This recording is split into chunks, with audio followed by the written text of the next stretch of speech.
RS की vacancy के बारे में मैं बताना चाहता हूँ कि इसमें आपको सफल होना है तो क्या क्या करना पड़ेगा। एक तो सबसे पहली चीज होती है, कोई भी एग्जाम दे रहे हैं तो उसका होता है सिलेबस, कि जो भी एग्जाम लगेगा उसमें क्या क्या आपने टॉपिक है और क्या क्या पढ़ना है, उनको आप लीजिए सिलेबस को। और फिर दूसरा चीज है कि उस सिलेबस के हिसाब से मेरे पास क्या क्या चीजें अवेलेबल है।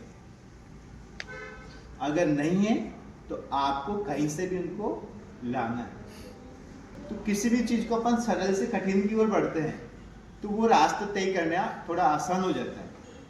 एक बार अपन कठिन से स्टार्ट करते हैं तो वो रास्ते पे चलना ही बहुत मुश्किल हो जाता है, क्योंकि किसी चीज को अपन पहली बार ही कवर नहीं कर पा रहे तो दोबारा कैसे करें।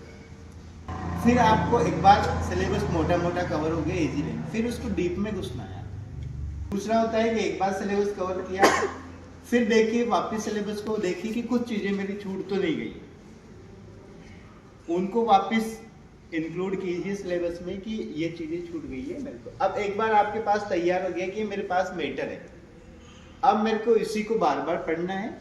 बाकी करंट में जो भी अपडेट आ रहे हैं, जो जैसे टेक्नोलॉजी में अपडेट होते हैं, इकोनॉमिक्स में अपडेट होते हैं, कुछ ज्योग्राफी में नई चीजें डिस्कवर हो जाती है। बाकी ज्यादातर हिस्ट्री वगैरह में, पॉलिटिक में, जैसे सुप्रीम कोर्ट के डिसीजन हो गए या फिर कोई संविधान संशोधन हो गया, इसके अलावा ज्यादा जुड़ते नहीं। इनको आप इनरिच कर लीजिए अपने पुराने सिलेबस को। एक बार आपके पास पूरा मैटर इकट्ठा हो गया, फिर आरएस में दो स्टेप होती है, प्री और मेंस।